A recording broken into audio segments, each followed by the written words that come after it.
Welcome to The Explainer. All right, today we're going to talk about AI. But forget the sterile labs and the slick tech demos for a minute. We're going to the one place where AI faces its ultimate test, the front lines. So that was Larry Fink you just heard, introducing Palantir CEO Alex Karp. And he's really setting the stage for a pretty radical idea. The real truth about AI, it's not being discovered in some server farm, it's being forged in the most demanding, high-stakes environment you can possibly imagine. Right, so if we want to cut through all the noise, all the hype, we've got to ask ourselves a pretty simple question. Where is AI really being pushed to its absolute breaking point? And for Alex Karp, the answer couldn't be clearer. It's not in Silicon Valley. The ultimate proving ground for this tech is the modern battlefield. That's where theory gets a brutal dose of reality. Okay, let's get into our first section, AI's trial by fire. You know, what is it about the battlefield that makes it such a harsh but honest test for AI? Let's break it down. Karp's point here is that warfare is, well, it's a completely raw, naked environment. There's just no room for marketing fluff. Your technology either works under the absolute worst conditions imaginable, or it completely fails, period. It's what he calls the ultimate ground truth. And just look at what these systems are up against. You've got disconnected networks. You've got the enemy actively trying to jam your signals. Not to mention the morally gray conditions and problems nobody could have predicted. You're trying to get all these different military forces to work together seamlessly. I mean, this is so much more than just code. It is the ultimate stress test. And this is where it gets really interesting. Karp says that so many organizations have these pieces that, they exist on a PowerPoint. They look great in a meeting. But the second you put them under real-world pressure, they just fall apart. The battlefield instantly exposes all those weak spots.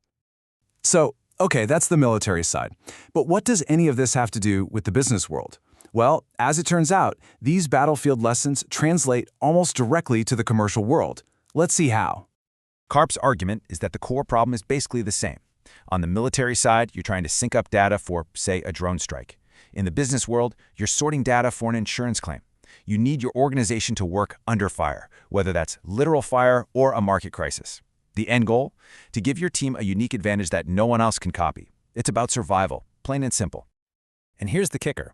The point isn't to use some off-the-shelf AI that makes every company look and act the same. No, the real goal is to find what makes a company unique, that special tribal knowledge, and use technology to amplify that, to make them way better at what they already do best.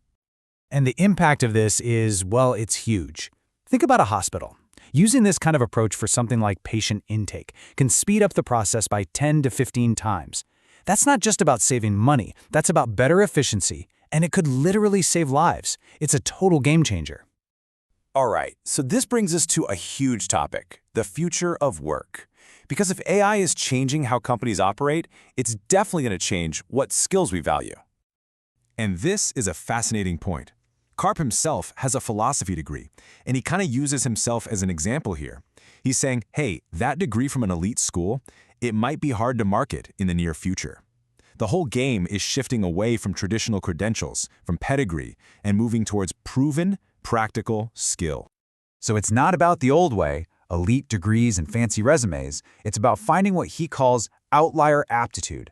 Basically, people who have an incredible, almost uncanny talent for a specific, complex job. The perfect example he gives is a former police officer who is now one of the best people on the planet at complex targeting. You'd never find that person by just looking at a resume.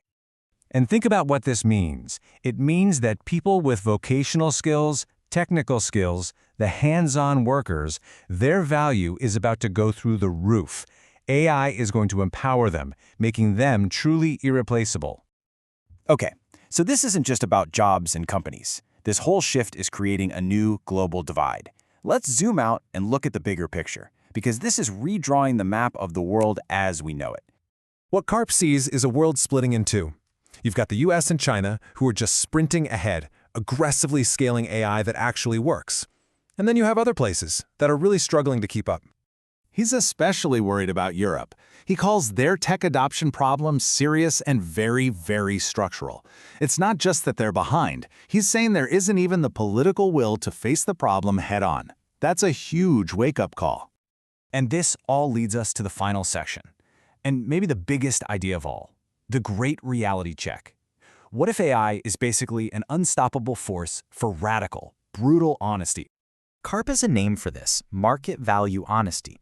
It's this process where AI basically puts everything to the test: a person, a company, even a whole political system, and it exposes what's real and what's not.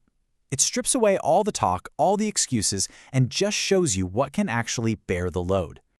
And listen, this isn't some sci-fi thing that's decades away. He's saying this reality check is already starting. Over the next year, we're going to see a huge separation between what works and what doesn't. And in 3 years, this market value honesty will be fully exposed across the entire economy. It's going to be painful for sure, but maybe also necessary. Which leaves us all with a pretty sharp question, doesn't it? As AI puts everything to the test, you have to ask yourself, does your career, your company, even your country, can it actually bear the load? In this new world, are we building things that are truly made to last? That's the question we all need to start thinking about.